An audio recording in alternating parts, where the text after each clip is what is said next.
Un primer tema que quiero repasarles es en el tema de bienestar.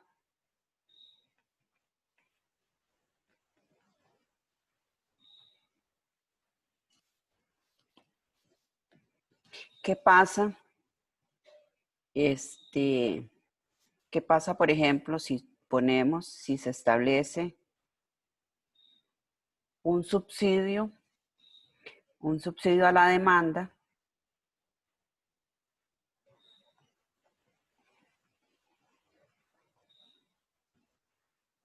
de un bien que se importa?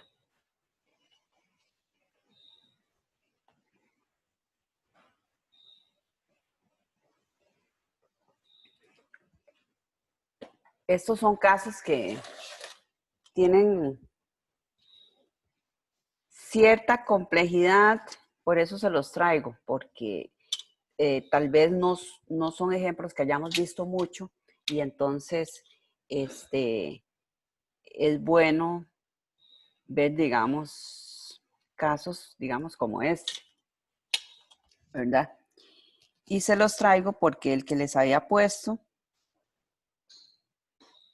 de un subsidio a la demanda, pero que el bien se exporta, que se los puse en clase, les costó mucho, les costó muchísimo. Entonces, bueno, tenemos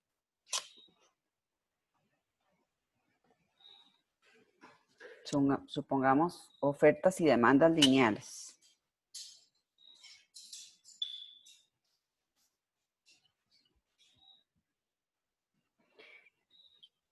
Nos dicen que es un bien que se importa. Entonces, si es un bien que se importa, ya por default, entonces,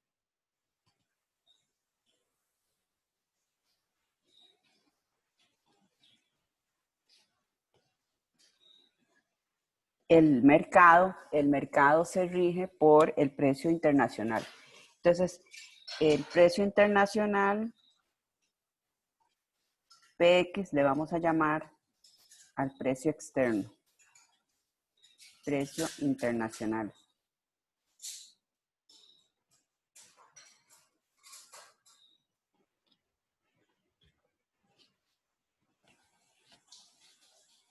Y a ese precio internacional, entonces,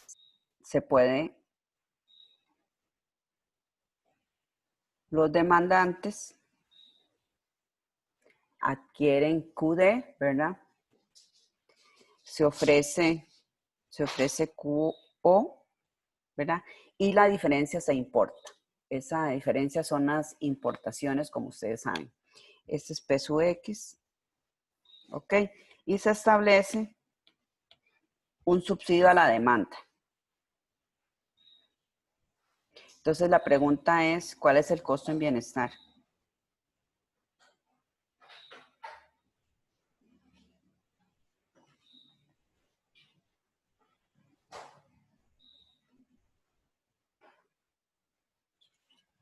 Entonces, bueno, el subsidio a la demanda, vean que es a los demandantes, a todos los demandantes como grupo. Entonces, le vamos a aplicar el subsidio a los demandantes. Como todo subsidio a la demanda, va a significar que se va a ver como un aumento en la demanda, aunque la demanda sigue siendo la línea negra, ¿verdad? Esa sería la demanda más el subsidio. Entonces, ¿qué quiere decir? Que esta distancia vamos a marcarla en QD, la distancia. Este es el subsidio. Ese subsidio, vean que ese subsidio al precio externo, ¿verdad? APX,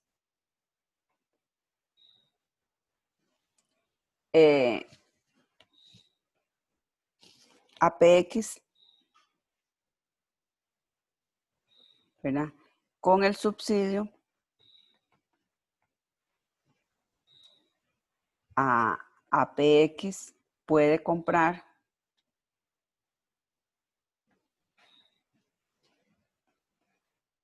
Q de prima, le vamos a llamar. Entonces, vamos a ubicarnos al precio externo. ¿Por qué al precio externo? Porque ese es el precio al que ellos pueden importar. Solo se puede importar a un precio, que es al precio P sub X. Pero ¿qué efecto tiene el subsidio? El subsidio tiene el efecto de que podría importar más. Podría importar más. Ahora, ¿cuánto más? Eso lo vamos a ubicar al precio PX con el monto del subsidio. Pero entonces, para que los consumidores puedan consumir Q de prima, se ocuparía que el gobierno les dé ese subsidio.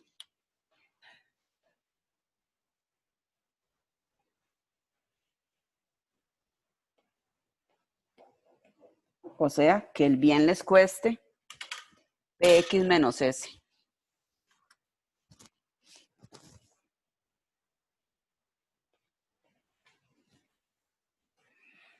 ¿Verdad?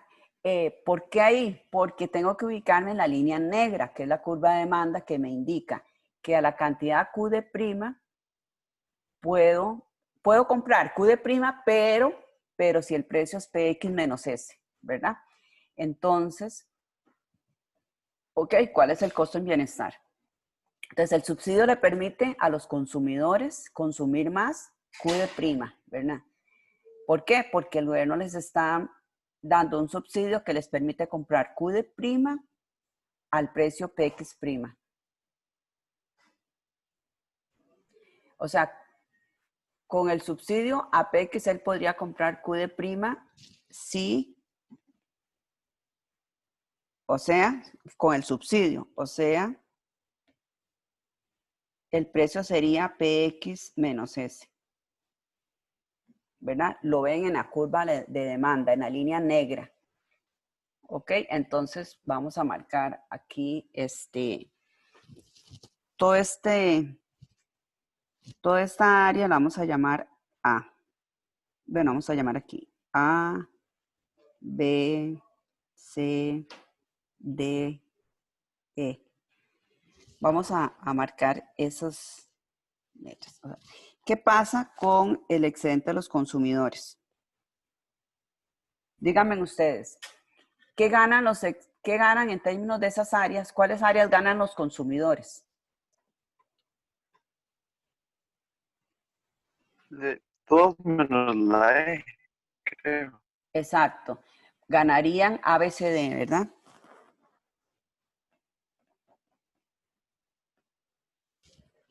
Gracias, Dairon. Ganarían ABCD. Exacto, porque está debajo de la curva de demanda, ¿verdad? Es un área adicional que se gana debajo de la curva de demanda. No pueden incluir E, porque E está encima de la curva de demanda. Ok, cuidado con eso. Lo que ganan es, acuérdense que siempre la línea de demanda es la misma, es la línea negra. La línea D más S es simplemente un auxiliar para medir el subsidio. Entonces, efectivamente, como dice Dairon, los consumidores ganan ABCD, ¿verdad? ¿Cuál es el costo para el gobierno?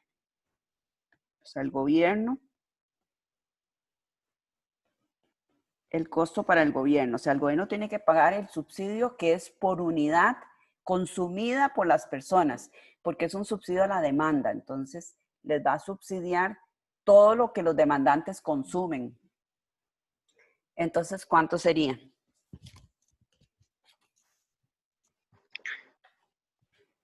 A, B, C, D, E. Exacto. Como es un costo, vamos a ponerlo negativo para que nos sea más fácil verlo. Ok. ¿Qué pasa con los productores? ¿Qué pasa con los productores?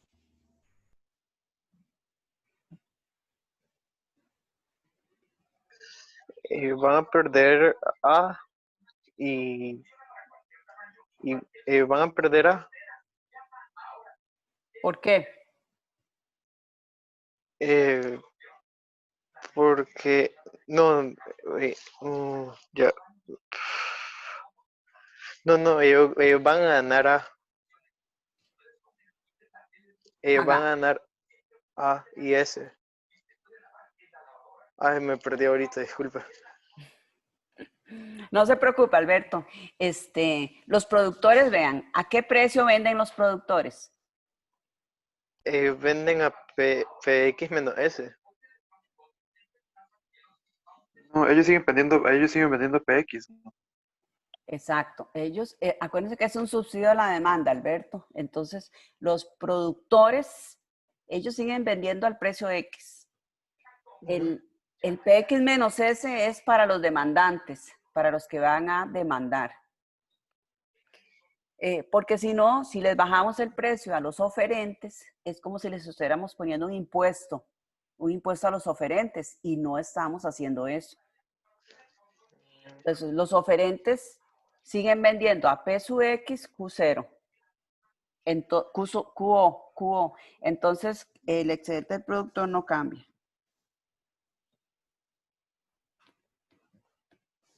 ¿Qué pasa con el excedente total? ¿Verdad? ¿Qué pasa con toda esa área encima de PX? Esa área, entre la línea negra de demanda y la línea azul no es nada. No es No, nada. entre la línea, encima de A y encima de A, el área encima de A, no es nada. Sí. Pero estamos viendo el cambio, ¿verdad? Ah, ok. Entonces, lo que estamos viendo es el cambio. Toda esa área es excedente del consumidor encima de PX.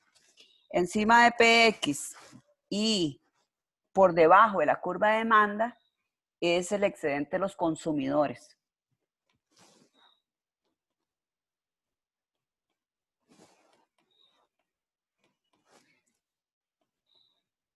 El excedente de los consumidores a PX es todo esto.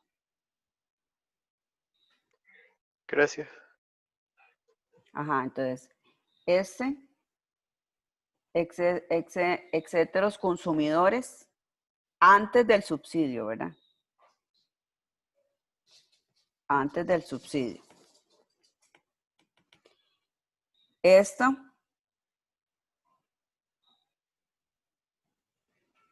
es el cambio en el excedente del consumidor, que es una ganancia después del subsidio. ¿Está claro, Alberto?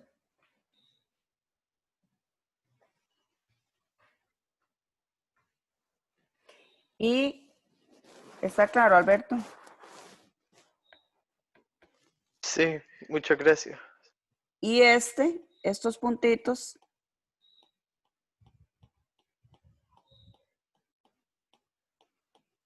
esos puntitos que son.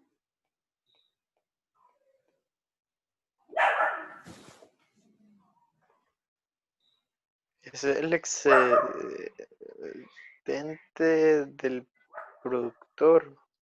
Sí, excedente del productor. Que no cambia, que dijimos que no cambia. Este sería el área A. Las estoy repintando para que se aprecien mejor. Ok.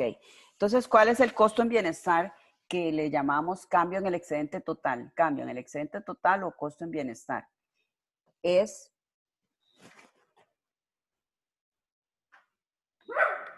Vean, AB se me cancela con AB que gasta el gobierno. C también. Y D. Entonces queda un costo en bienestar de menos E. Entonces hay una pérdida de eficiencia del área E. Ese sería el costo en bienestar de... Es un costo que surge de ineficiencias debido a que se aumenta la cantidad demandada, ¿verdad? Se aumenta la cantidad demandada de unidades que las personas están dispuestas a pagar menos que lo que cuestan. este es el costo. El PX es el costo, ¿verdad? Y vean que esas unidades tienen la curva de demanda está por debajo de ese costo.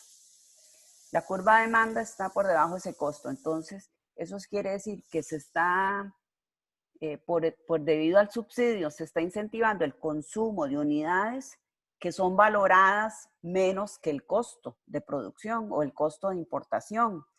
Entonces, genera una ineficiencia. Entonces, E es una ineficiencia.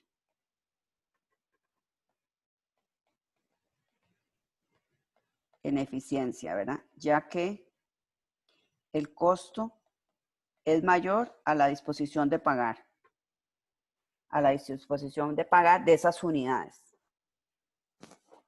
¿Verdad? ¿Lo ven?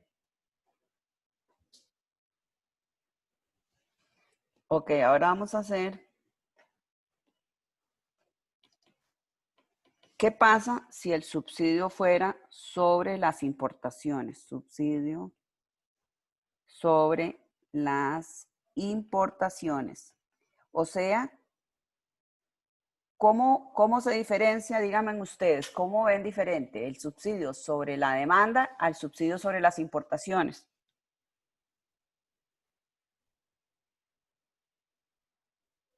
Que ahora se desplaza la curva de oferta,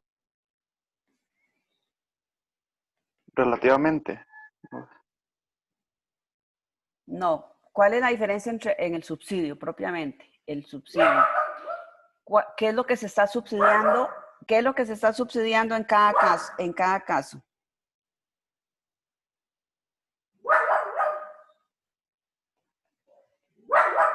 Cuando es un bueno, cuando es sobre la demanda, es como el caso anterior. Y cuando es sobre las importaciones, es directamente un impuesto, digamos, es un subsidio a las importaciones, entonces va a ser una línea horizontal que se desplace hacia abajo. Exacto. Aquí solo el gobierno va a subsidiar lo que se importa. En el anterior subsidiaba todo lo que se produce y que compran los consumidores. Vean aquí. Entonces, en ese anterior, vean que el costo del gobierno era todo el rectángulo, ¿verdad? Porque el gobierno está subsidiando toda la producción y la compra para los consumidores de Q de prima. En este otro caso, el gobierno no va a subsidiar toda la producción ni todo el consumo, sino que va a subsidiar solo lo que se importa. Entonces, eso sería.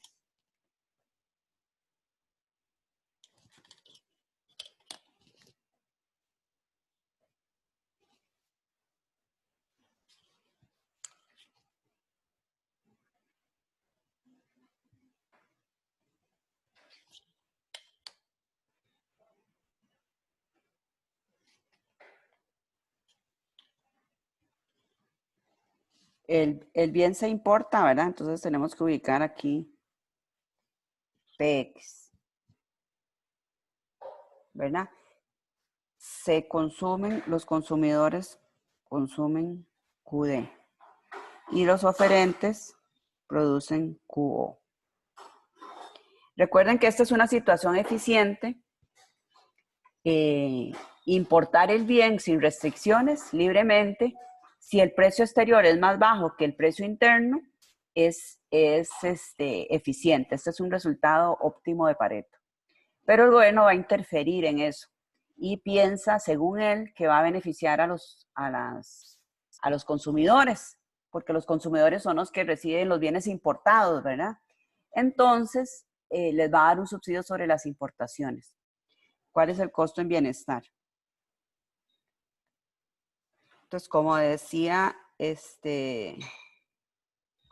Kevin, eso significa que vamos a decirle a los importadores que le vamos a dar un subsidio. O sea, pagan PX en el mercado internacional, pero el gobierno les va a dar un subsidio y entonces el precio efectivo que pagan es PX menos S, ¿verdad? O sea, importan a PX, pero aquí cuando llegan al país, el gobierno les paga S por cantidad importada, por cada unidad importada. ¿Ok? Entonces aquí tenemos. El precio ya va a regir tanto para oferentes como para demandantes. No solo para los demandantes como en el ejemplo anterior.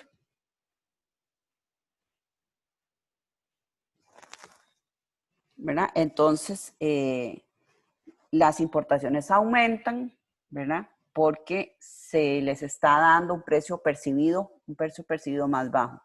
Entonces, los demandantes quieren consumir más y los oferentes van a tener que producir menos porque el precio efectivo está siendo más bajo. El precio efectivo está siendo más bajo. Entonces,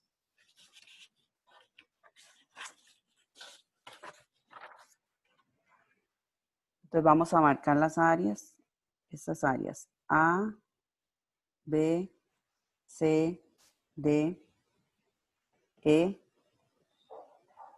y F. Ok, entonces, ¿qué pasa con el excedente de los consumidores?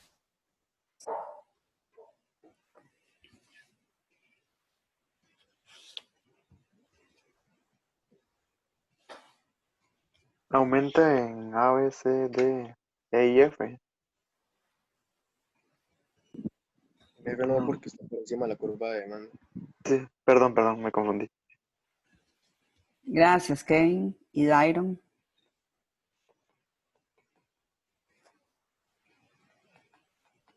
A, B, C, D, E, ¿verdad? A, B, C, D, E. Perfecto. ¿Qué pasa con el excedente de los productores?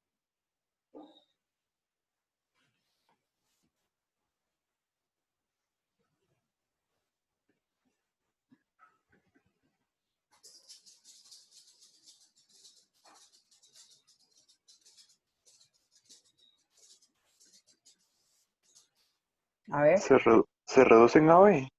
No. sí. Sí. ¿Qué pasa con el gobierno? Es un subsidio, costo para el gobierno. El costo para el gobierno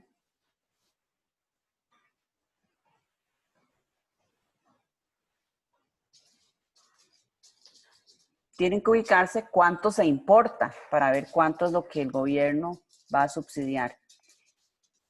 Noten. Sería, Ujú. perdón, Dígame. sería B, C, D, E y F, ¿no? Sí.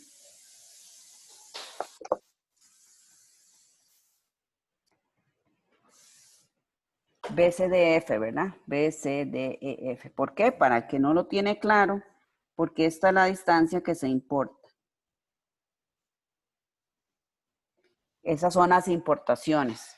Entonces el gobierno va a financiar por cada unidad importada el monto S. Entonces va a ser un rectángulo que es BCDEF. BCDEF. ¿Ok? Entonces, ¿cuál es el cambio en el excedente total? Que es igual al costo en bienestar. Entonces, veamos. Aquí vamos a ver. ABCDE. Entonces, bueno, AB lo que puedo cancelar con este. Del productor hay una transferencia al consumidor. Podemos pensar en eso. Del productor hay una transferencia al consumidor. Pero aparte el gobierno CDE, CDE, CDE. Entonces, ¿qué me queda? Menos B, menos F. Entonces, menos B menos F. Entonces, ¿qué es B? ¿Quién quiere interpretar B? ¿Qué significa el B?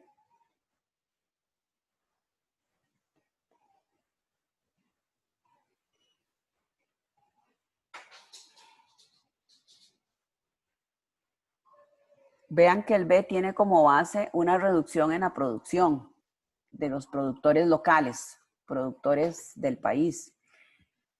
Hay una reducción en la producción, ¿verdad? Entonces, esta es una pérdida de eficiencia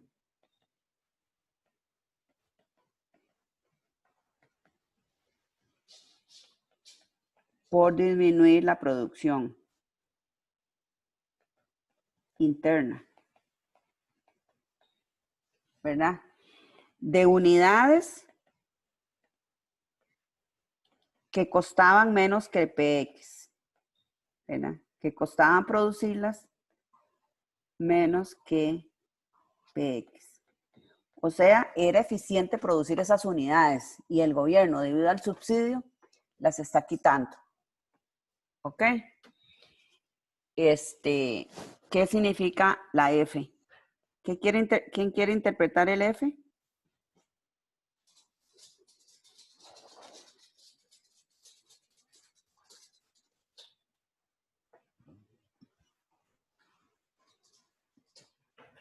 Es igual al que habíamos visto, ¿verdad? Igual al que habíamos visto aquí, es el mismo caso de E, ¿verdad? E, ineficiencia, ya que esas unidades cuesta producirlas más, que es PX, que la disposición de pagar de los consumidores. Entonces es pérdida de eficiencia por aumentar el consumo interno de unidades que cuestan más, ¿verdad? ¿Qué es lo que se valoran?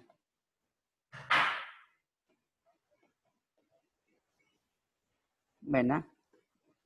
Ok. Bueno, les traía esos dos casos.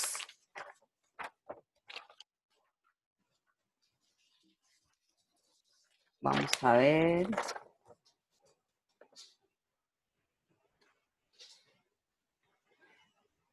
Vamos a ver, vamos a pasar a otro tema, que es analizar un poquito con más detalle cuando tenemos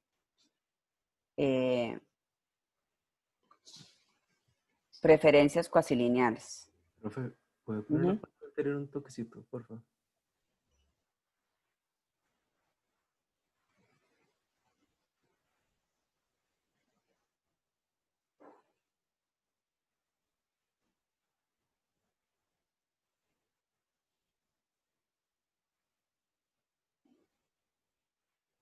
Listo. Listo, gracias.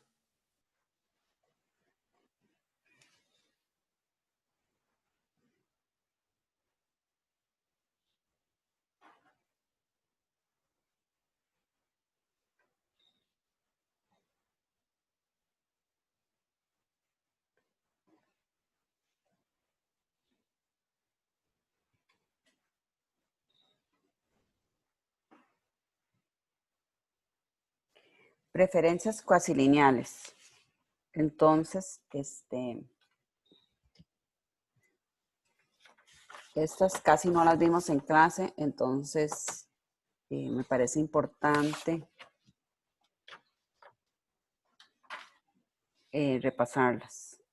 Podemos tener, bueno, digamos, supongamos que tenemos esta función de utilidad.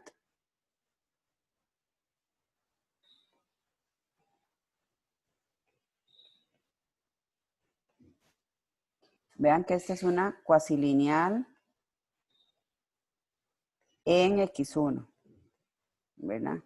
Y lineal en X2. ¿Cuál es su, verdad? Encuentre los consumos óptimos. Consumos óptimos o demandas. También me la pueden pedir así. A veces se pide, encuentre los consumos óptimos. A veces nos dicen, encuentre las demandas marshallianas. Y entonces esto es para X1 y para X2. ¿Verdad? Entonces, ustedes se acuerdan cuando hicimos usamos la herramienta del lagrangiano, usamos como auxiliar el lagrangiano y encontramos que hay dos condiciones que tienen que darse. ¿Cuáles son las dos condiciones para encontrar un óptimo?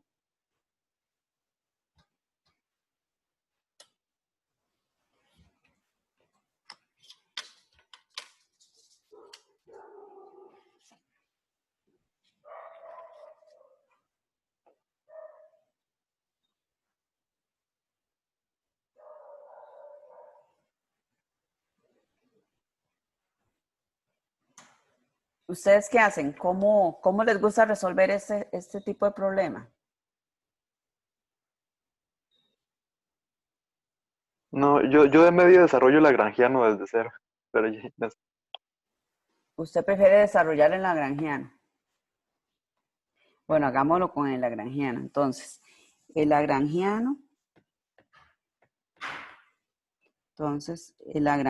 es igual a la función que voy a optimizar, que sería logaritmo de x1 más x2 menos un lambda, o a veces se usa más lambda, ¿verdad? ¿Quieren usar más lambda? Entonces ponemos aquí m menos P1 por X1 menos P sub 2 por X2. ¿Está bien, Dairon? sí.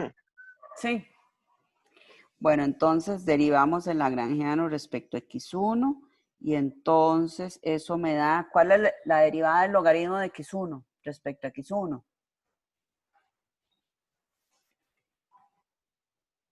1 entre x1, no creo. Sí, 1 entre X1, con seguridad, ¿verdad? 1 entre X1. Luego me queda entonces menos lambda P1 o menos P1 por lambda.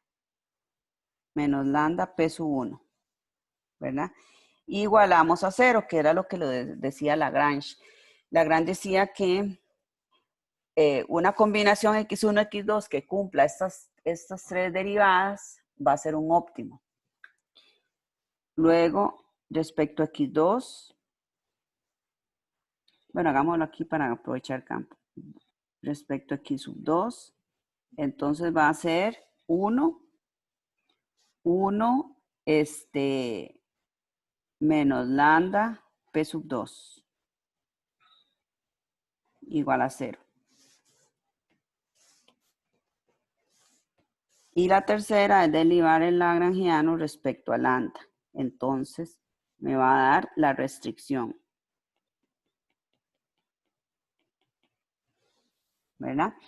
Entonces, de 2, ¿verdad?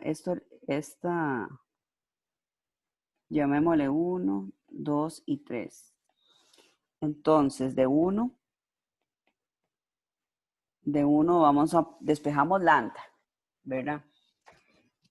Así lo hace usted, Iron. Sí.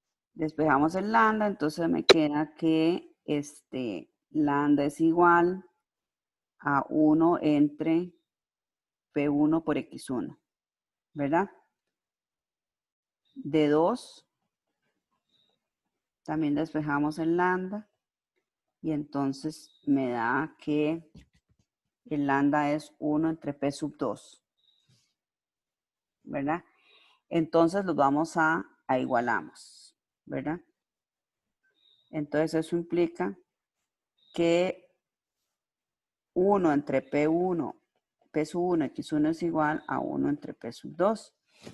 Entonces, ¿qué podemos despejar aquí? ¿Qué nos resulta aquí interesante despejar? X1. X1. Exacto. X1 porque es lo que andábamos buscando, los consumos óptimos.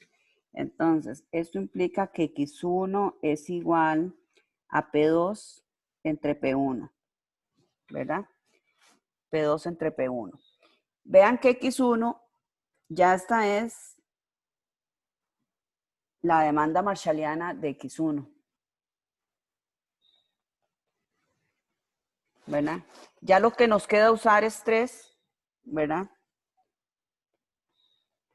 De 3, lo que nos queda es usar la 3, pero ahí lo que vamos a despejar sería X2. Vamos a despejar X2, porque ya conocemos X1. Y M y P1, P2 son parámetros. Entonces, X1 ya, el que ya obtuve, esa es su demanda marshalliana, su consumo óptimo. Entonces, de 3 vamos a usar X2. X2 es igual a M entre P sub 2 menos P1 entre P2 por X1, ¿verdad? Entonces, esto significa que es M entre P sub 2 menos P1 entre P sub 2 por X1. Resulta que el X1 es P sub 2 entre P sub 1. Vean que esta es una cuasilineal, entonces tiene sus resultados así, si queremos llamarlos algo diferentes, ¿verdad? M entre P2 menos 1. Entonces, ¿qué pasa? Que este es nuestro X2 óptimo. O sea, el X2 óptimo es M entre P sub 2 menos 1. Entonces, ustedes analicen qué características tienen estas demandas. ¿Qué características tiene la demanda del bien 1?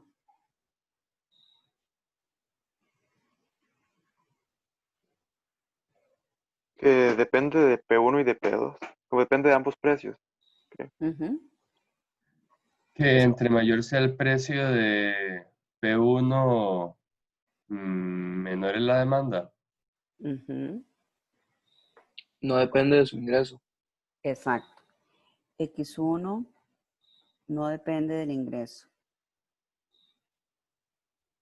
O sea, estas preferencias se tratan de un bien X1 que por más que cambie el ingreso, no cambia el consumo, ¿verdad? Puede cambiar el ingreso, pero el consumo no va a cambiar.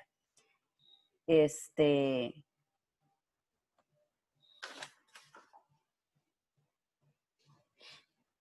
momentito.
Ok, y esta demanda de X1 cumple con cumple con la ley de la demanda, es decir, que a mayor precio del bien 1, consume menos del bien X1, ¿verdad? Analicen siempre los resultados que les dan, porque ahí hasta pueden detectar algún error, ¿verdad?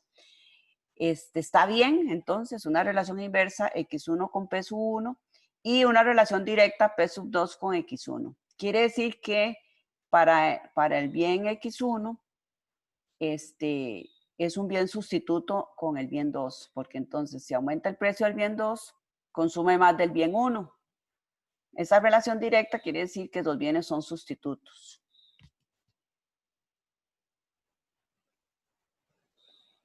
X2 es sustituto de X1. Pero vean en la demanda del bien 2. ¿Qué tenemos con la demanda del bien 2? ¿Cómo lo ven ustedes?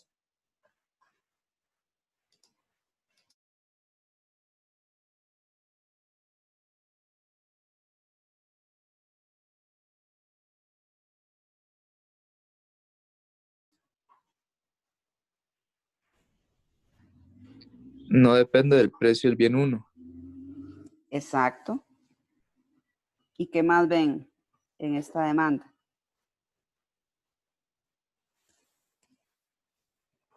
O sea, aquí X1, o sea, el precio del bien 1 no afecta al consumo del bien 2.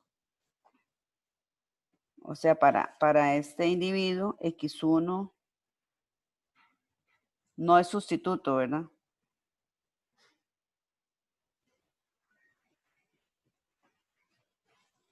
No es sustituto o sea, ni complementario con el bien 2.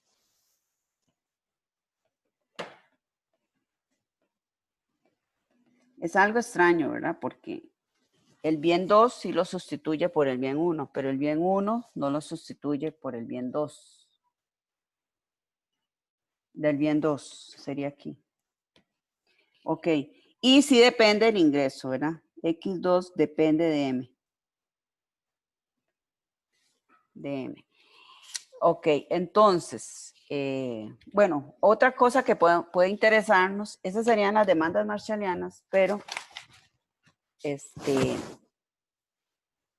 hay una solución que no sale aquí con el álgebra, porque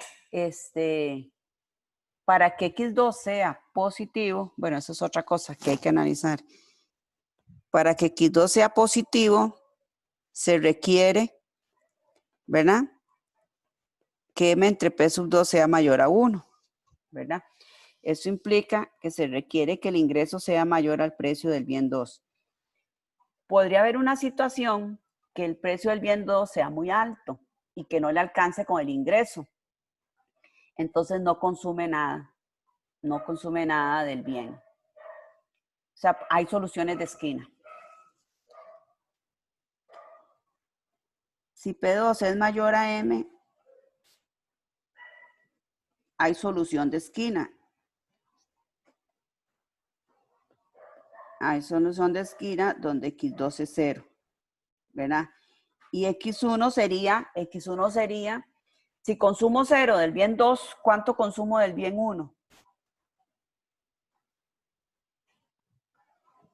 M entre P1. M entre P1, exacto.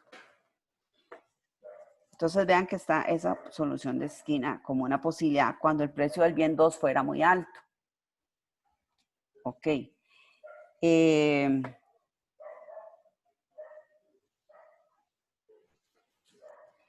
¿Cómo sería una curva de indiferencia en este caso? Entonces hagamos, ustedes tenían en la tarea que saber, aprender a hacer, graficar curvas de indiferencia. Entonces, ¿cómo son las curvas de indiferencia en este caso? Son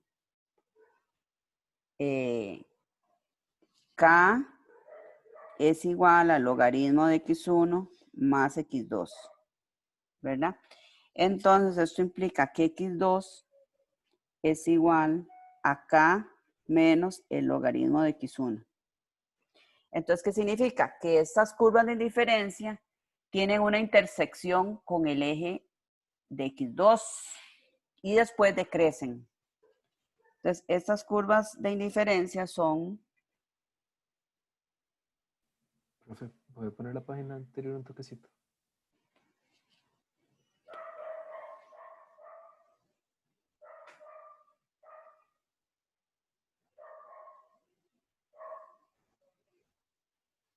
Listo, muchas gracias. Entonces, ok, esta curva de indiferencia entonces parte de una intersección en el eje de X2 y luego decrece.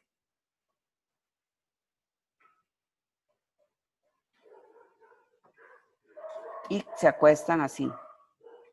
Voy a hacer otra.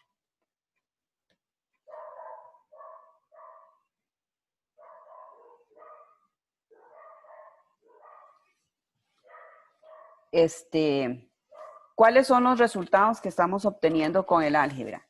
Los resultados es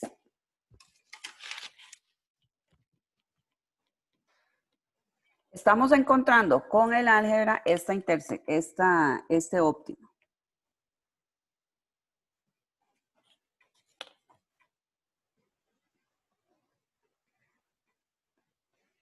X1 óptimo, X2 óptimo. O sea, estamos encontrando la solución interior, ¿verdad? Pero podrían haber soluciones de esquina. Ya encontramos una cuando el precio del bien 2 fuera muy alto, entonces que no consume nada del bien 2.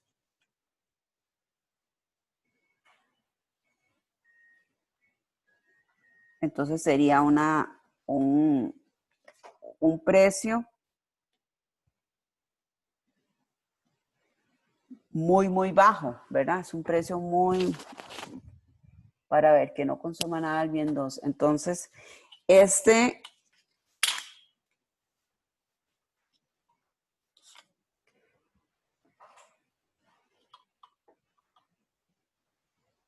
o sea que el precio del bien 1 tendería a infinito. Entonces sería una situación, digamos, como aquí, como en el eje.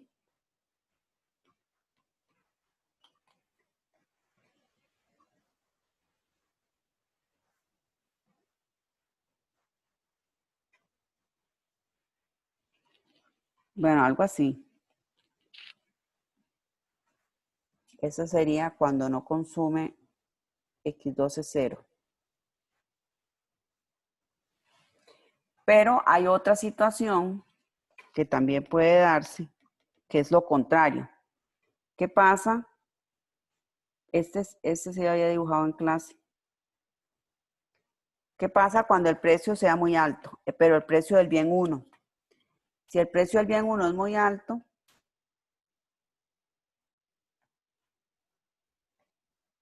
puede haber solución de esquina, donde X1 sea 0. Entonces, eso se los voy a dibujar con...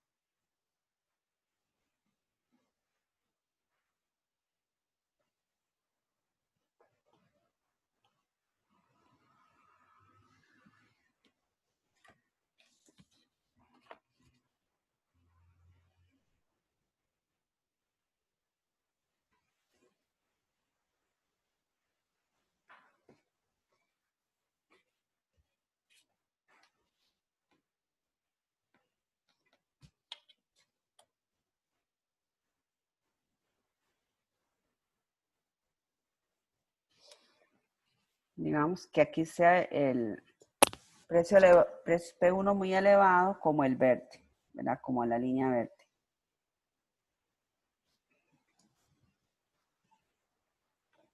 Ese podría ser una solución que no está dentro del álgebra que obtenemos, ¿verdad? Porque el álgebra que obtenemos es que X1 óptimo es P2 entre P1. Entonces, pero si el precio del bien 1 sube mucho, es muy alto, entonces X1 tendería a 0.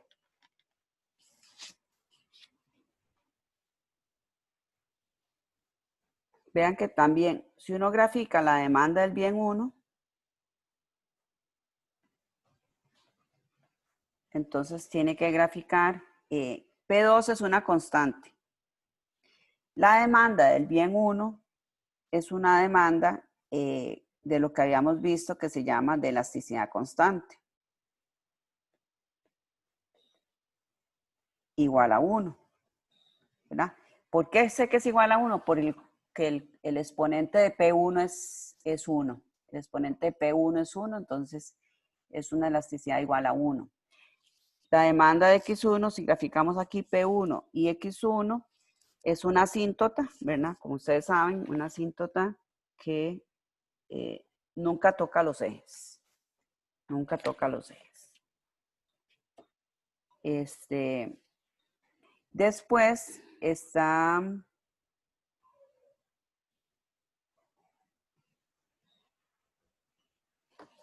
la demanda de X2. La demanda de X2, habíamos dicho que X2 nos había dado M entre P sub 2 menos 1. Entonces, vean que aquí despejemos. Bueno, esta es la demanda de X1 y su inversa. Su inversa es P2 entre X1. Esta es la inversa. ¿Verdad? La demanda inversa. Aquí saquemos la demanda inversa. La demanda inversa, entonces despejamos P sub 2. Entonces tenemos X2 más 1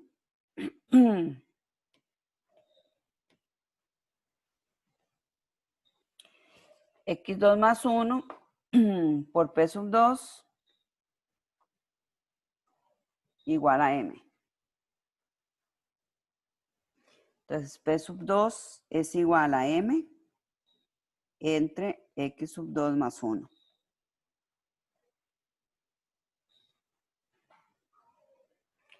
Entonces vean que esta demanda de X2,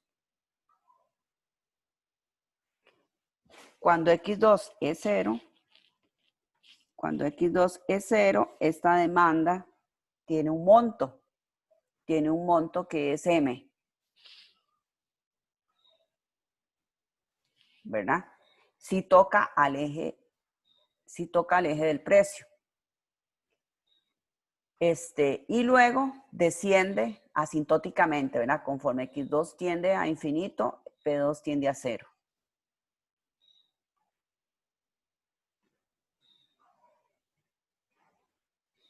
Esta sería la demanda de X2, ¿verdad?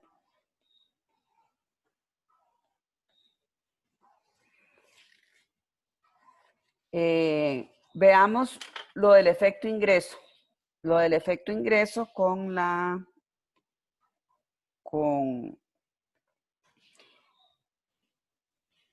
estas curvas de indiferencia. Entonces, si este es el precio, un cambio en el ingreso sería esta línea roja, ¿verdad? Este sería un cambio en el ingreso. Aquí sería M entre P sub 1 y aquí M' entre P sub 1. El efecto ingreso nos había dicho que para X1 no hay efecto ingreso. Entonces, si para X1 no hay efecto ingreso, entonces el óptimo tiene que mantenerse. Y el X2, vean que la demanda de X2 sí cambia proporcionalmente a M. O sea, todos los cambios en M se traducen en consumo de X2. Todo el cambio de M se traduce en consumo de X2 y 0 de X1. O sea, X1 no aumenta. Entonces, esa curva de indiferencia aquí pasa por aquí.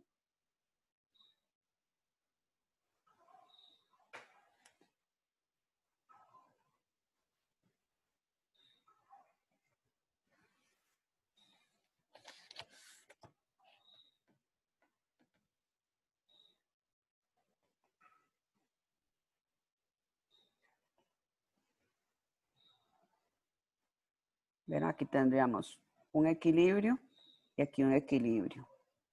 Prima. Ok, este es un caso de cuasilineal. Bueno, entonces, ¿cómo pongo la demanda de X1? Si me preguntan por la demanda de X1, entonces yo tengo que expresarla así. x1 es igual a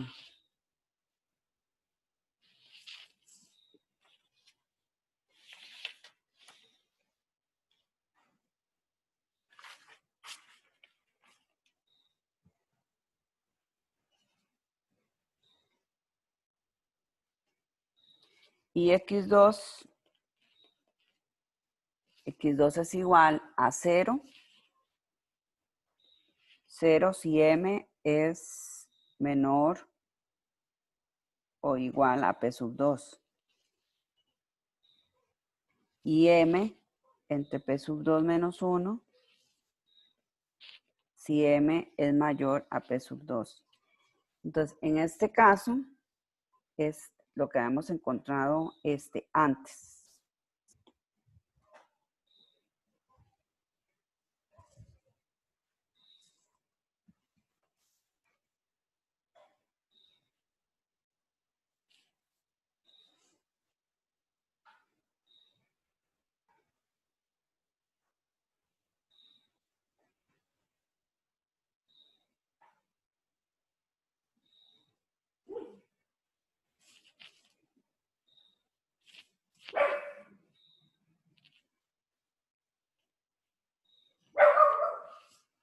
O sea, consume 0 de x2 solo, bueno, si m es igual a p2 o si es menor, porque si es menor el consumo sería negativo. Entonces, como no permitimos consumos negativos, no es posible hacer un consumo negativo, entonces ponemos m menor o igual a p sub 2. O sea, si es igual, consume 0, pero si es menor, consumirá negativo, ¿verdad?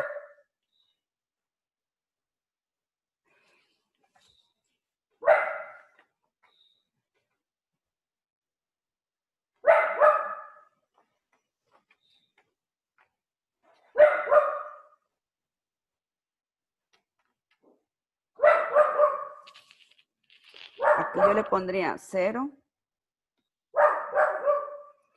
0 para P1 entre P sub 2 muy elevado. Digamos que P1 tiende a infinito. P1 tiende a infinito, entonces X1 tiende a 0. Ese es el límite. Hay otra posibilidad. Si tienen alguna pregunta.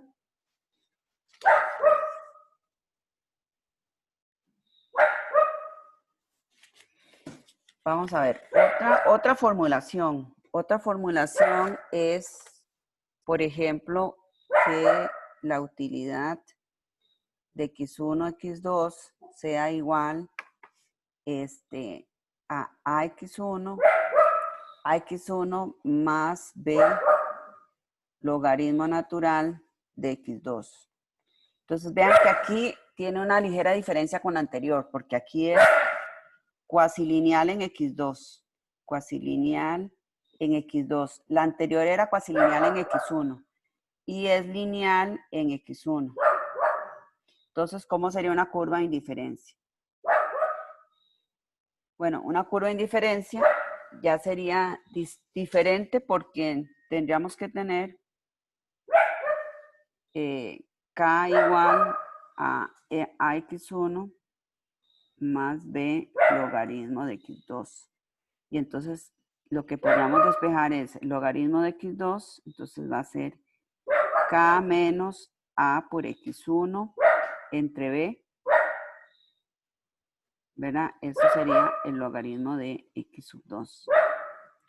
Y si queremos despejar el x sub 2, ustedes saben que sería elevarlo a la función inversa del logaritmo de x2, del logaritmo natural, que sería una exponencial.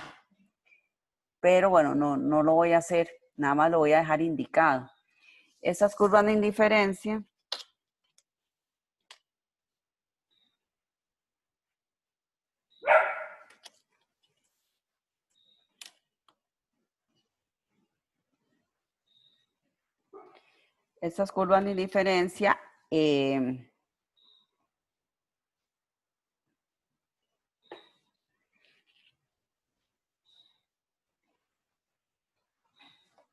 parten, más bien, son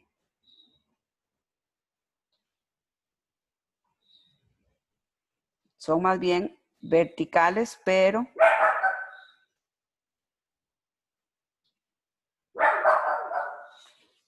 vean la diferencia con las anteriores. Estas son verticales hacia el eje X2. Hacia el eje X2. Esto.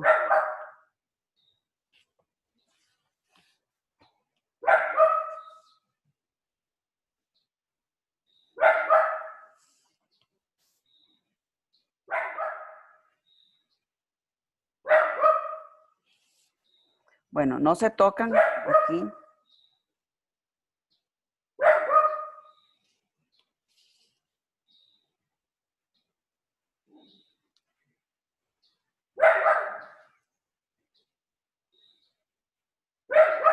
Son algo así. Son, más bien la parte que se les ve paralelas es hacia el eje X2. Es decir, aquí vamos a hacer, bueno, vamos a derivar las demandas para que vean cómo serían esas curvas de diferencia con más claridad. Vean las anteriores. Las anteriores son verticales, son horizontales hacia el eje X1, o sea, aquí. Entonces, cuando es cuasilineal en X1, las vamos a ver horizontales a lo largo del eje X1, a lo largo del eje X1. Y cortan el eje X2, Cuando tenemos estas otras, y ahorita va a quedar más claro, son horizontales, son verticales a lo largo del eje X2 y cortan el eje X1, lo atraviesan el eje X1.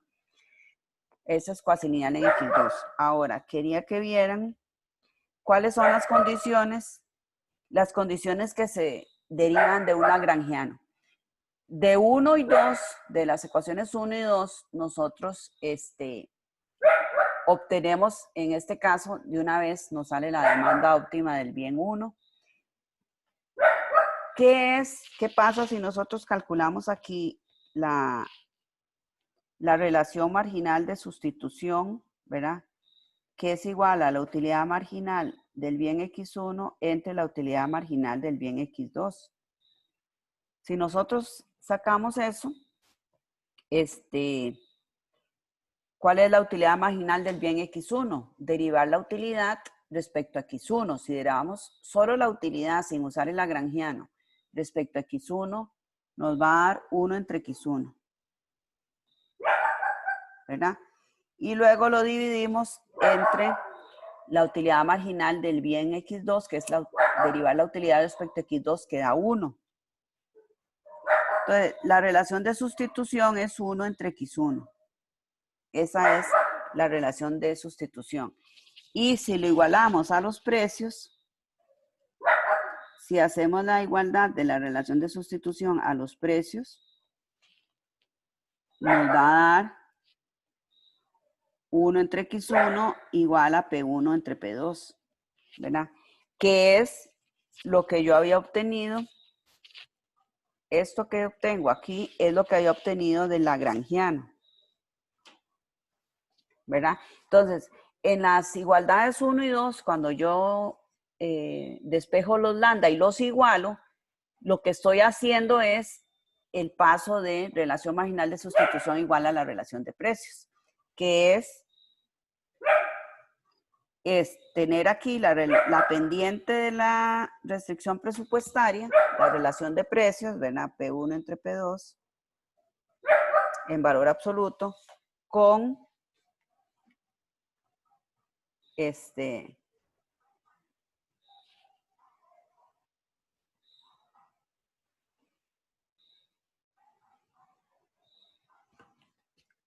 algo se me descompuso en la pizarra. A ver.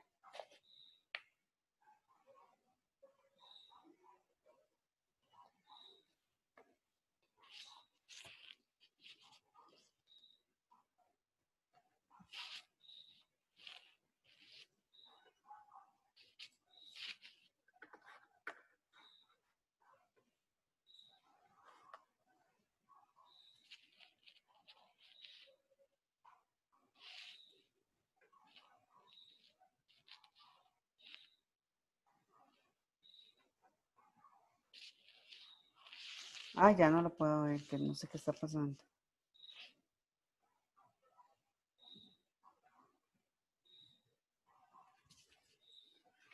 Bueno, cuando yo tengo esa pendiente, ya, cuando tengo esa pendiente de la restricción presupuestaria y lo igualo con la pendiente de la CI, de la curva de indiferencia. Entonces aquí tengo relación marginal de sustitución igual a la relación de precios. Esto es lo que me sale de Lagrangiano cuando despejo los lambda y los igualo, ¿verdad? Y después, ¿qué me queda? Usar el punto 3, que es la restricción presupuestaria.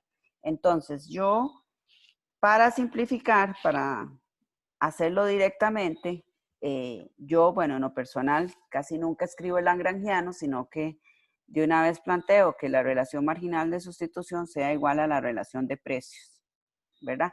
Y la segunda condición, por eso cuando empezamos yo les pregunté cuáles son las dos condiciones.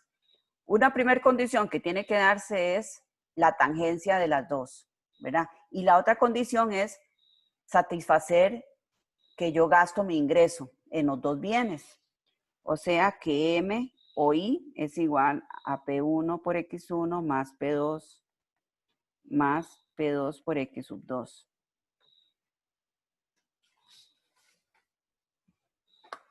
Un momentito.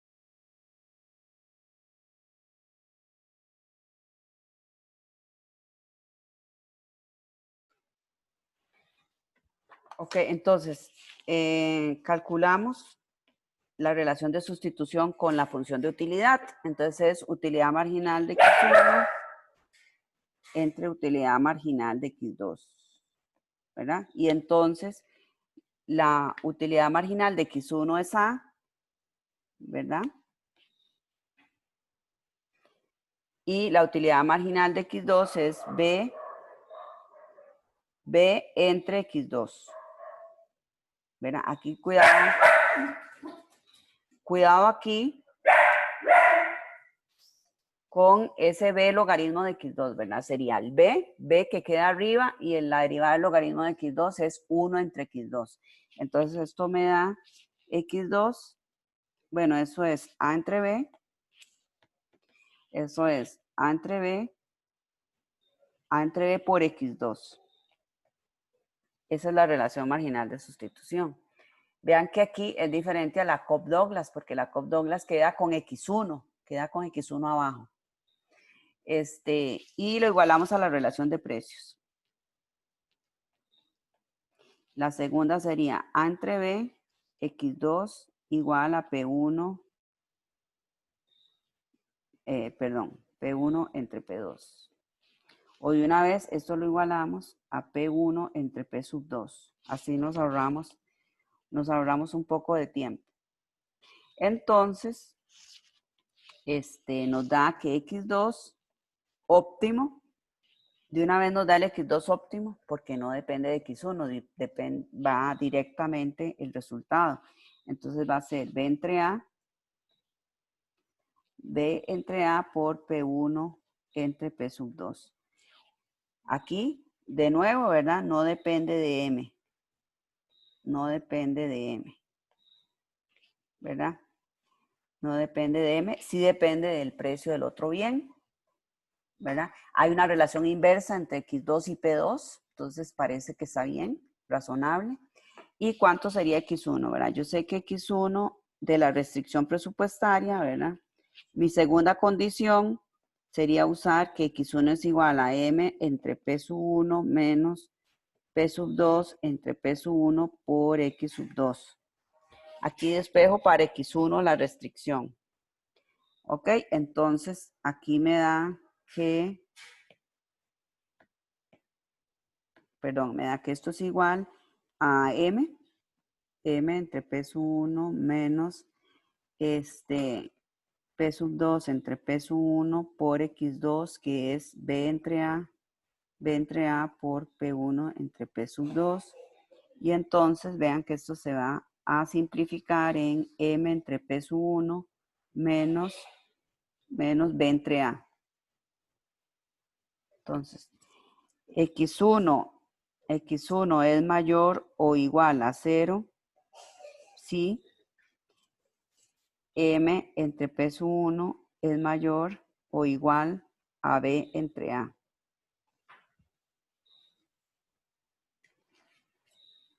Entonces vean que el bien X2 no depende de M, o sea, el efecto ingreso es 0. Entonces, si yo tuviera un óptimo aquí,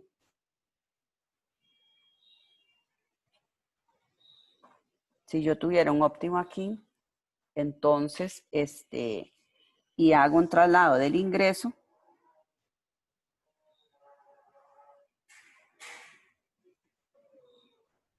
si hago un traslado del ingreso, tiene que suceder que Y no cambie. Entonces, tengo que arreglar este dibujo para que con ese ingreso, la curva de indiferencia pase por ahí.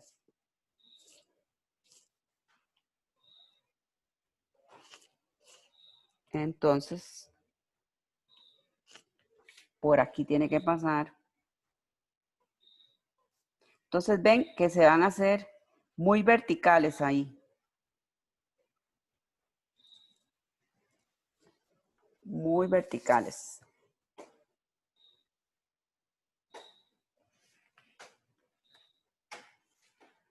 ¿Ven?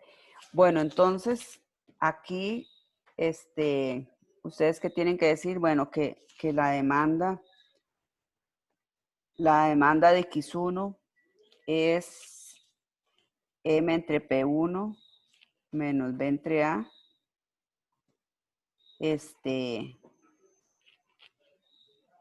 Para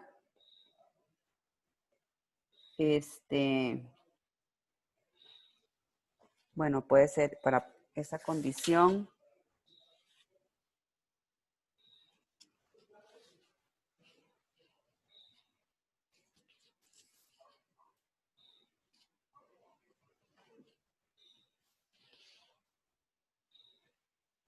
Bueno, sí, para M entre P1 mayor a P entre A.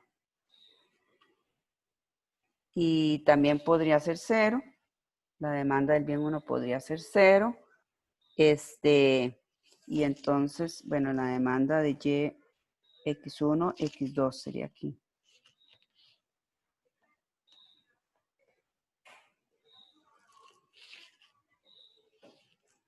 Bueno, 0 si M entre P1 fuera igual a B entre A.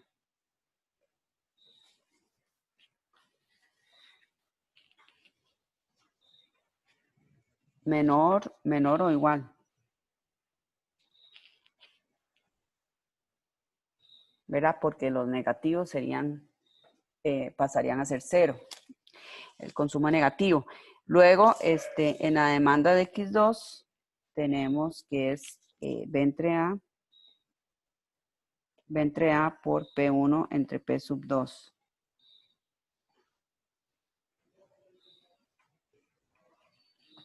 La demanda de X2 también podría ser 0 en una solución de esquina, ¿verdad? Si, por ejemplo, el precio, entonces, si el precio fuera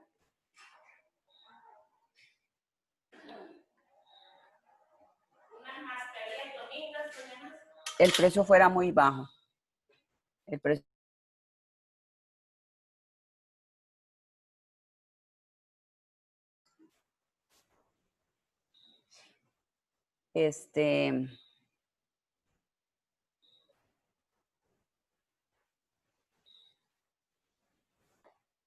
Ok, entonces,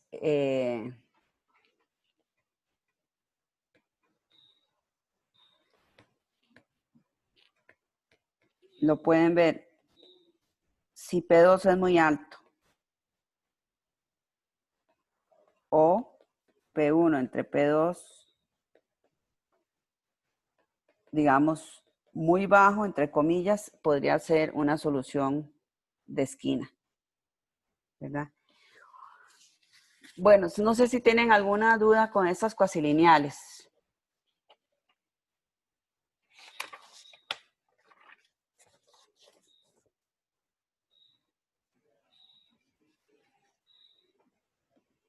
No.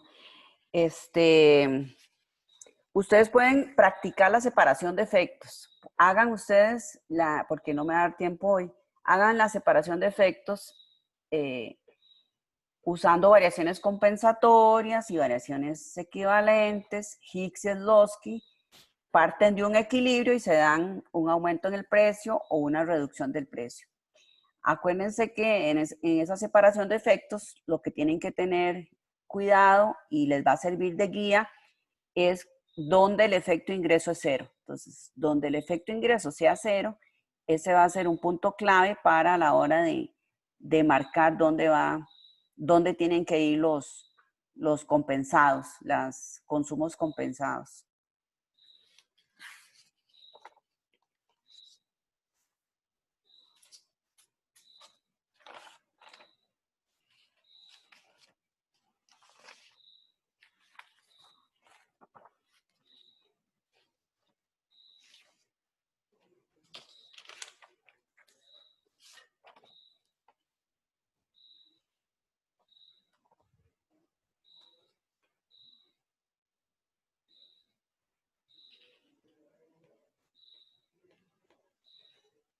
Otro tema es que con ese instrumental, nosotros podemos ver, valorar diferentes tipos de impuestos.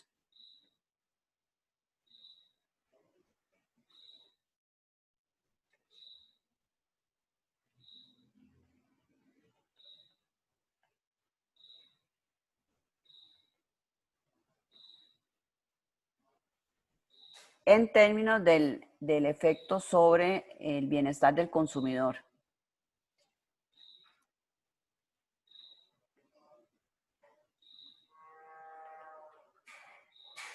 Sobre el bienestar del consumidor. Entonces, supongamos que hay dos tipos de impuestos.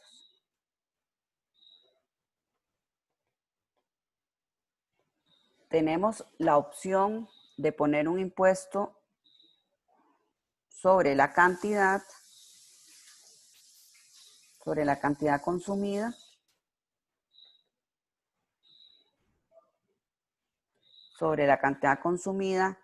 o sobre la renta, puede ser sobre el ingreso.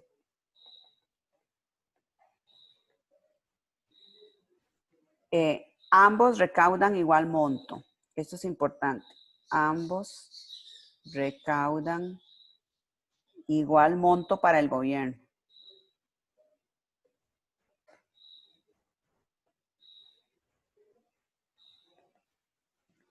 Entonces podemos preguntarnos ¿cuál es mejor? ¿Cuál es mejor para el consumidor?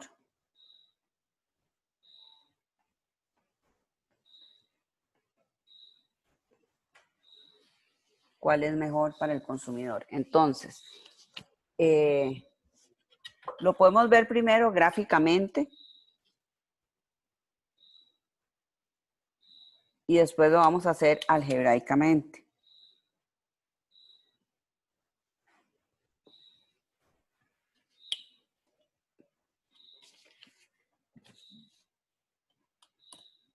Entonces, partamos de una situación inicial.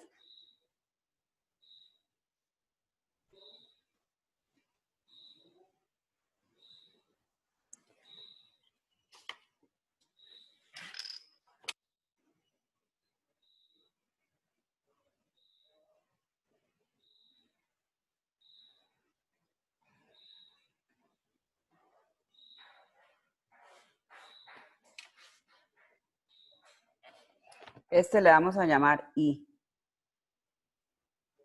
Situación inicial. Entonces resulta que se establece, ¿qué pasa si pusiéramos un impuesto sobre la cantidad consumida?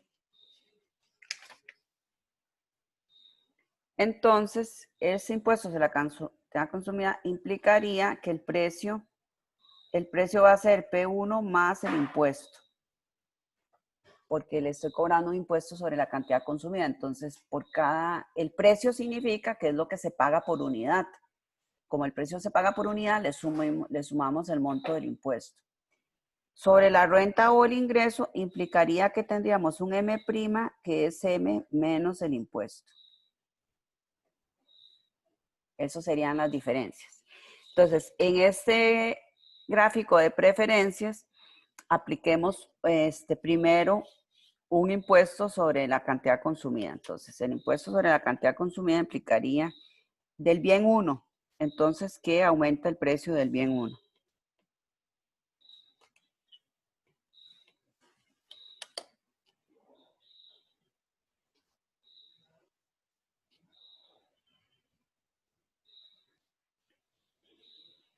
Entonces, al precio del bien 1, supongamos que los bienes son normales, él va a consumir menos del bien 1. Y entonces supongamos que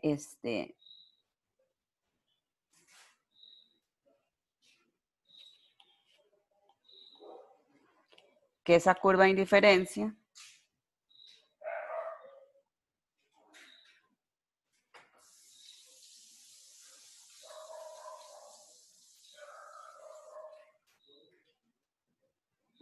es esa.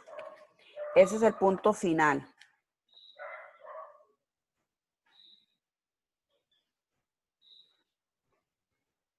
Este es el efecto el efecto que tendría el impuesto sobre la cantidad consumida, pues obviamente disminuye la utilidad, ¿verdad? Obviamente le va a disminuir la utilidad. O sea, no está muy contento, el consumidor no está muy contento. El gobierno se plantea como alternativa, en vez del impuesto sobre esa cantidad consumida, hacerle una resta al ingreso en el mismo monto que recauda con el impuesto sobre cantidad consumida. ¿Cuánto recauda con cantidad consumida? La recaudación es el consumo nuevo, ¿verdad? La cantidad, este es el bien X. Pongamos el bien X1 y aquí es el bien X2. La recaudación va a ser el nivel final, ¿verdad? Por el impuesto. Esa es la recaudación que él hace, que él tiene. Entonces, le va a quitar el M', va a ser el M menos esa recaudación, porque la idea es, él lo que quiere es recaudar el mismo monto.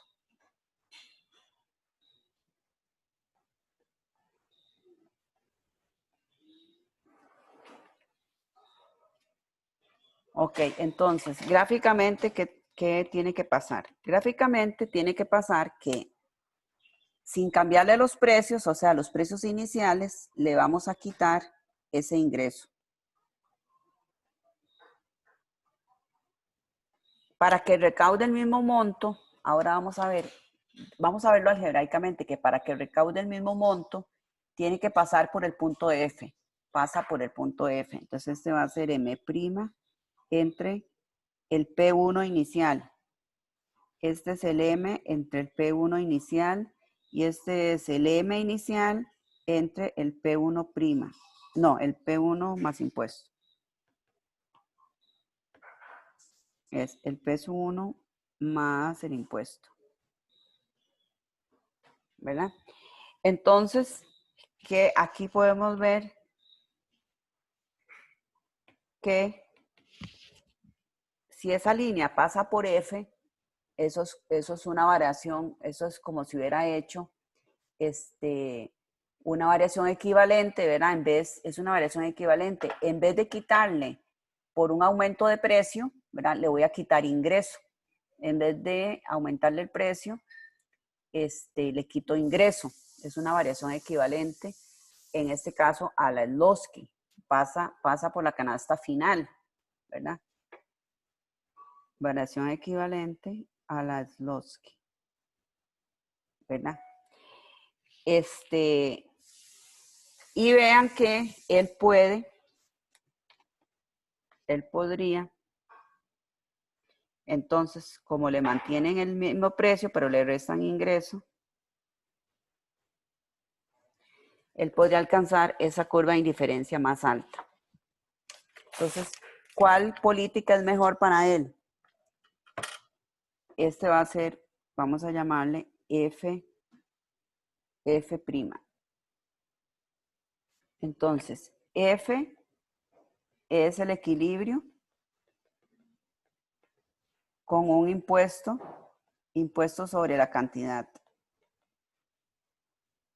Y el F' es el equilibrio con un impuesto sobre la renta. ¿Cuál prefiere él? ¿Cuál es preferido? El de la renta. Uh-huh. Entonces, ¿cuál es mejor para el consumidor? La respuesta es el impuesto sobre la renta. ¿Por qué? ¿Cuál es la intuición de eso?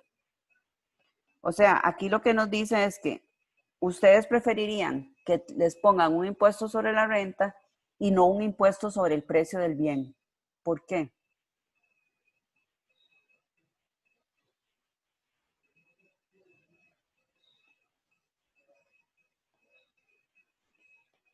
Porque alcanzamos una curva de utilidad más alta.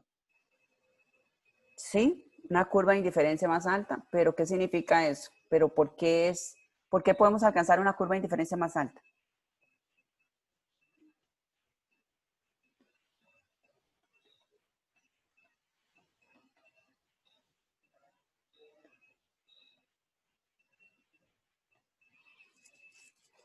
La intuición es que si a mí me quitan renta, yo igual tengo la libertad de escoger cómo distribuyo mi renta entre los dos bienes, ¿verdad?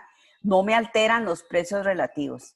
O sea, este impuesto sobre la renta no altera el precio relativo. En cambio, el impuesto sobre el bien, sobre un bien específico, me encarece ese bien, entonces yo obligado tengo que reducir mucho el consumo de ese bien, aunque no era lo que yo hubiera deseado, ¿verdad? Vean que el punto F significa menor consumo de X1, o sea, se reduce más el consumo. Entonces, esa es la intuición. Si usted me quita renta, no me afectan los precios relativos, entonces yo puedo optimizar con los precios relativos del mercado, que son los que reflejan los verdaderos costos de oportunidad, y tomo mi decisión óptima de X1, X2, ¿verdad? En cambio, si usted me pone un impuesto sobre uno de los bienes solamente, me altera el precio relativo, me hace creer que ese bien tiene mayor costo de oportunidad y entonces tengo que reducir mucho el consumo de ese bien, ¿verdad? Y consumir más del otro bien. Es como que me obliga más. Cuando usted me pone un impuesto sobre un bien, me obliga más a sustituir mi consumo que si el impuesto es sobre la renta. Bueno, entonces, ¿cómo sería algebraicamente?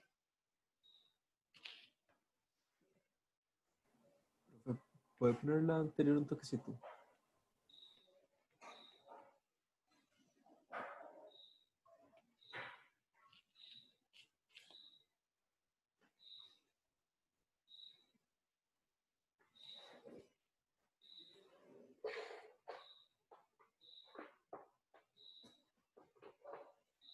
Listo, gracias.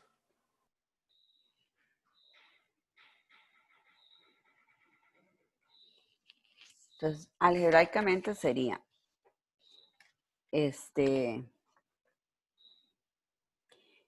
impuesto, ¿verdad? Cuando el impuesto sobre la cantidad, ¿qué tenemos?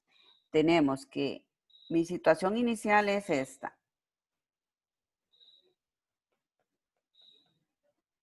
Esta es la situación inicial. ¿Verdad?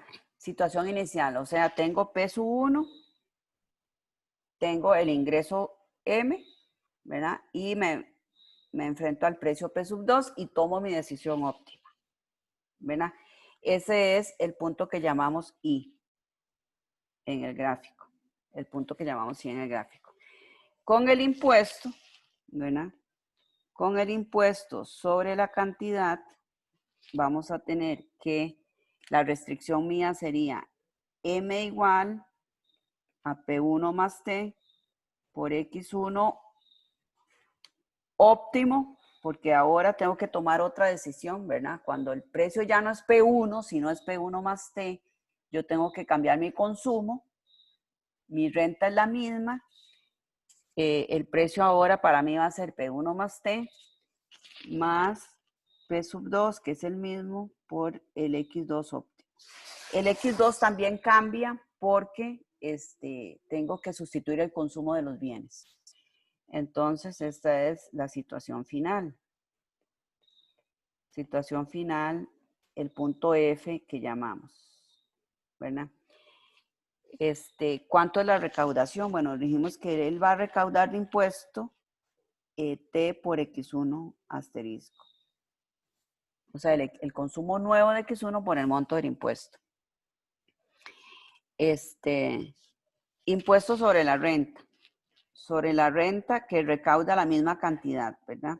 Entonces vamos a tener que el individuo va a tener P1 por X1 más P2 por X2. O sea, no le altero los precios, pero le quito R.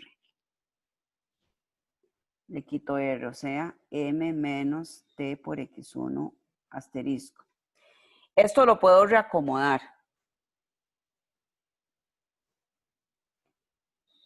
Reacomodando. Entonces vamos a tener P sub 1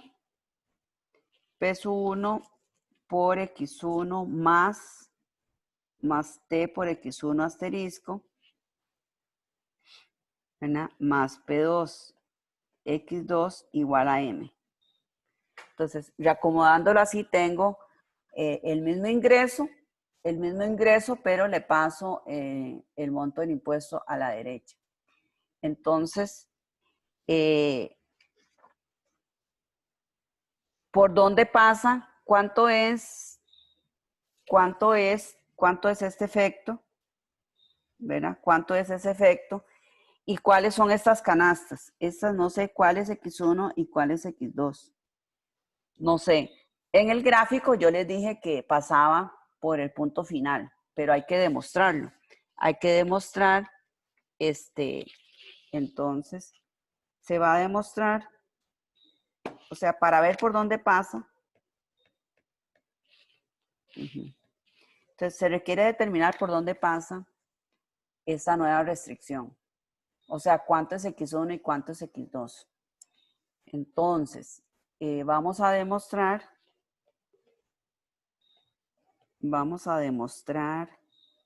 que X1, X2 es el X1 asterisco, X2 asterisco. O sea, del punto F. O sea, el punto F que teníamos en el gráfico. ¿Cómo demostramos que X1, X2 es ese punto óptimo? Entonces, vamos a ver si P1 por X1 asterisco más TX1 asterisco más P2 X2 asterisco, vamos a demostrar a ver si esto es igual a M. Entonces, vamos a ver si esto es igual a M. Y resulta que aquí tendríamos P1 más T por X1 asterisco más P2 por X2 asterisco es igual a M. Pero ¿cuánto es M? ¿Cuánto es M? M es la que teníamos arriba. M es igual, lo teníamos arriba, P1 más T es la misma canasta, pasa por X1 asterisco más P2 por X2 asterisco. Entonces, si yo reacomodo el impuesto para que satisfaga la igualdad, la identidad, para que satisfaga que es igual a M, para que satisfaga que es igual a M que teníamos arriba,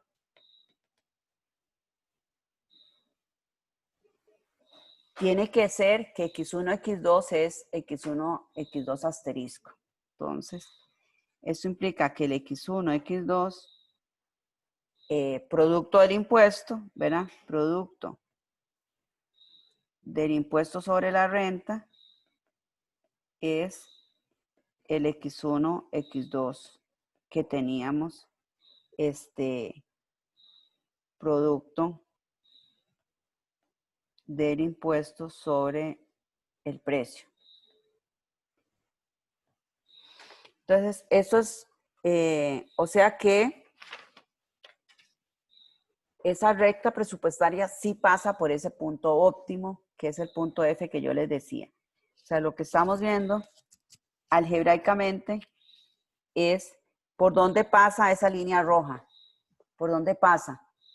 Entonces, algebraicamente, lo que hacemos es ponerle el impuesto a la renta, lo pasamos a la izquierda y reacomodamos los términos. Entonces, para que M sea igual a eso, tiene que ser que ese punto es el óptimo que teníamos antes. O sea, esto que tenemos aquí, para que M sea igual a la expresión que yo puse aquí con signo de pregunta, tiene que ser que esa canasta es igual a M. ¿Verdad? O si quieren lo podemos poner dejando esto libre todavía, lo dejamos libre y vamos a ver si en el óptimo es igual a M y si es igual a M. O sea, quiere decir que ese ingreso que yo le quito pasa por el punto final del impuesto sobre el precio. Entonces, al pasar por ahí, significa que él podría alcanzar una curva de indiferencia más alta. Y eso fue lo que vimos antes. Eso sería algebraicamente.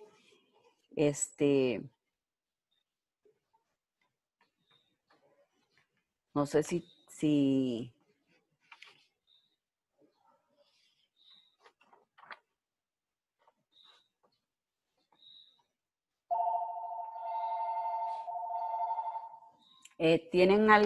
¿les queda claro?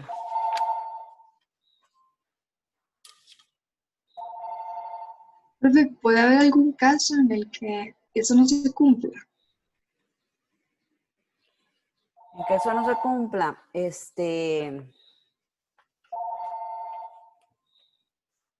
podría ser, digamos, que si la persona no consume el bien 1, prefiere el impuesto sobre el bien, ¿verdad? Porque él no lo consume.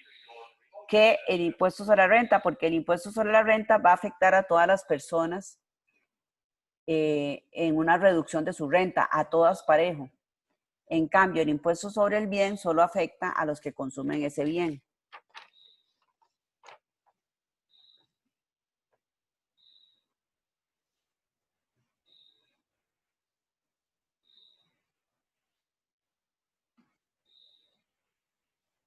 Entonces podría haber ese caso, ¿verdad? Pero digamos, en las situaciones en que el consumidor consuma ambos bienes, él preferirá el impuesto sobre la renta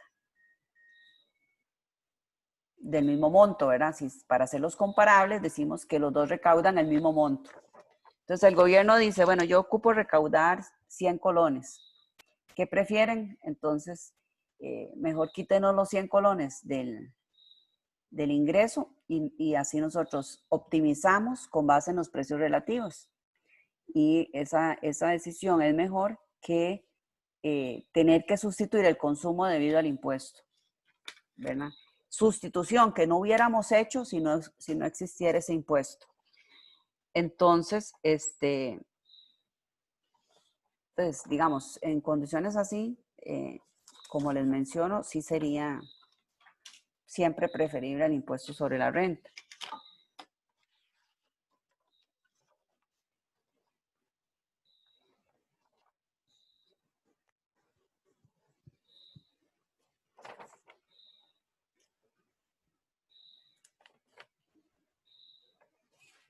Hay otra situación, esta la plantea Varian, en el punto 8.7, Varian plantea, ¿qué pasa si se establece un impuesto que eleva el precio del bien y después nos devuelven eso que pagamos, nos lo devuelven en el ingreso? Esta es otra situación. Entonces, aquí tenemos un impuesto, ya vamos a terminar. Impuesto sobre el bien y devolución del monto pagado.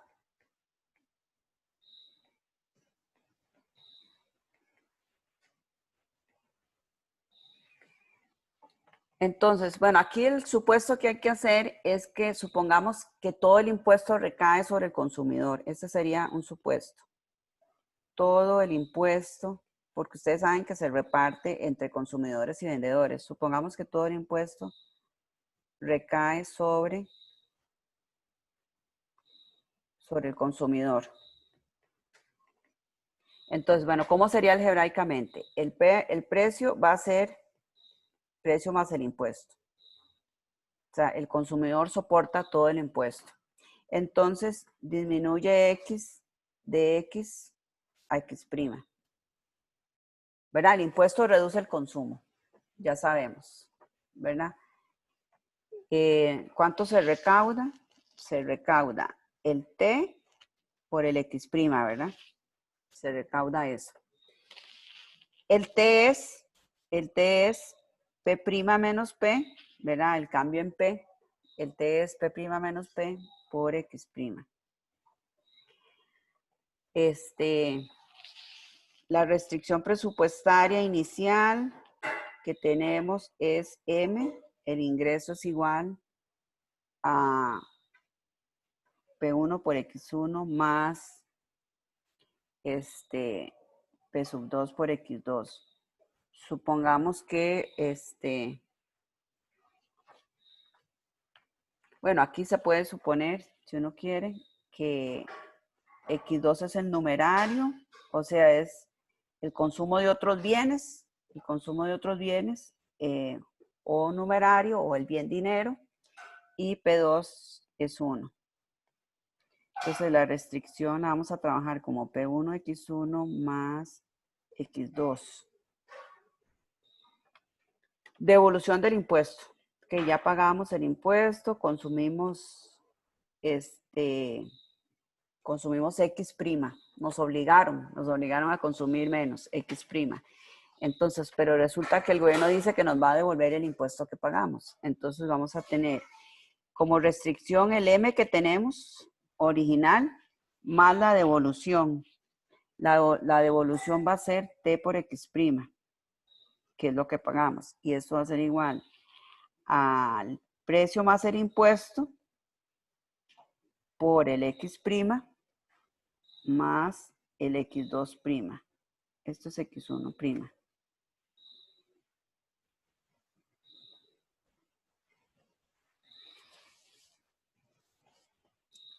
O sea, el bien X1 es al que se le establece el impuesto y el bien X2 cambia su nivel porque cambió el precio relativo. Entonces, con la devolución nos queda así. Entonces, vamos a reacomodar y vamos a poner aquí M. ¿Qué significa entonces? Vean que M va a ser igual a P más T por X'1 más X2' menos T por X1'. Y este T por X1' se van a cancelar. Entonces me queda que M es P por X1' más X2'. Entonces, ¿qué vamos a usar aquí? Usando preferencias reveladas, la teoría de preferencias reveladas, entonces vean que tenemos esta situación y tenemos esta situación.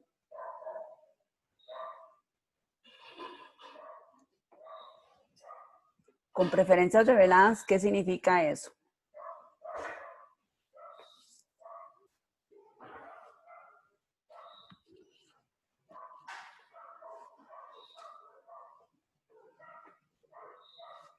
En el momento inicial, él había escogido X1, X2, ¿verdad?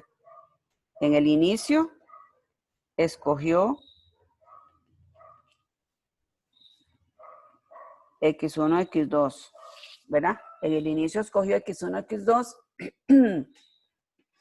a los precios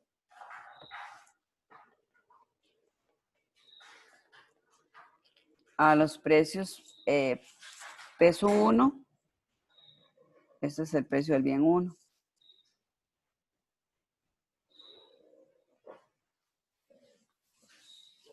Ok, precio del bien 1, está bien. A los precios peso 1, peso 2, ¿verdad? Que es 1. Y con la devolución,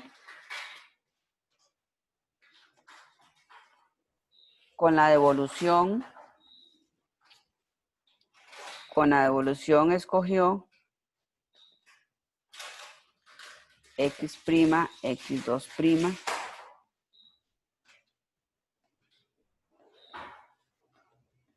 a los precios P1, P2. ¿Qué significa? ¿Qué significa en el momento 1? Escogió X1, X2 a esos precios.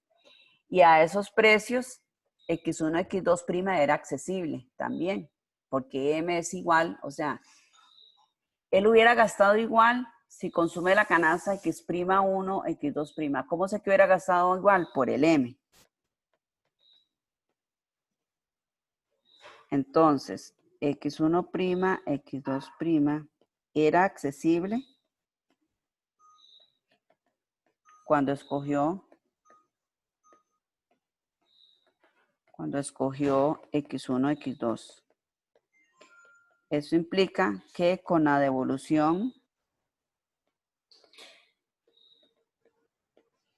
empeora, ¿verdad? Porque tiene que escoger X1', X2', que lo pudo haber escogido antes y no lo había escogido. Entonces el consumidor empeora. Entonces, bueno, ya para terminar, gráficamente. Entonces, gráficamente,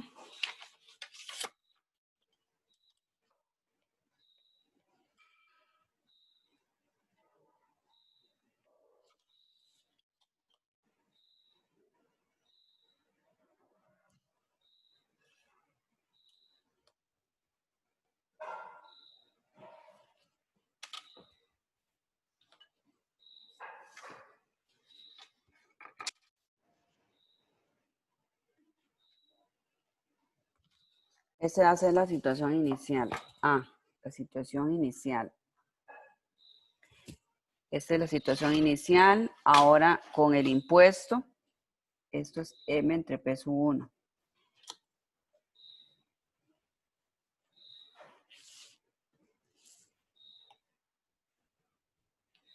Con el impuesto tenemos M entre peso 1 más T, ¿verdad? Y él, digamos que él consume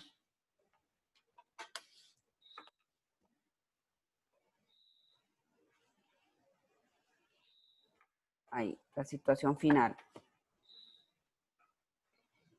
Ahora, ¿qué pasa si le devuelvo el impuesto que pagó? Si le devuelvo el impuesto que pagó, voy a tener siempre a los precios P1 más T, voy a tener un ingreso que es M más T por X prima. Entonces va a ser como un punto por aquí. Ese ingreso que yo le cobro el impuesto, ¿verdad? Y a esos precios nuevos con impuesto le devuelvo. Entonces equivaldría como a esa restricción presupuestaria. Y entonces él se ubica aquí. Digamos que en esta curva de indiferencia. Entonces, F'. Entonces, ¿qué significa? Que aunque me devuelvan ingreso, no me compensan todo el efecto del impuesto inicial. Entonces, la devolución del impuesto no compensa.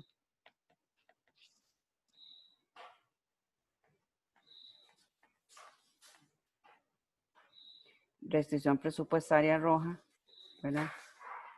No compensa. No compensa la pérdida de utilidad.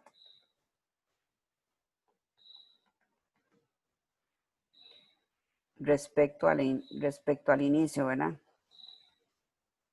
Respecto a la situación inicial. O sea, sí mejora, él mejora, que si solo lo dejaran con el impuesto sobre la renta, él mejora, ¿verdad? Pero no llega a la situación inicial. Bueno, bueno, ¿cómo se aplica la preferencia revelada?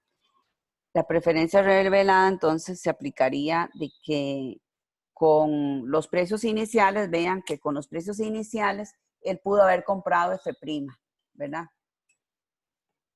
Con P1, P2 pudo comprar F', pero prefirió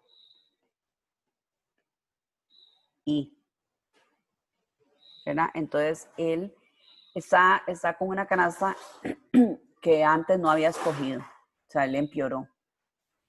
Bueno, sería eso todo por hoy, muchachos. Cualquier duda, cualquier consulta me la hacen saber, ¿verdad?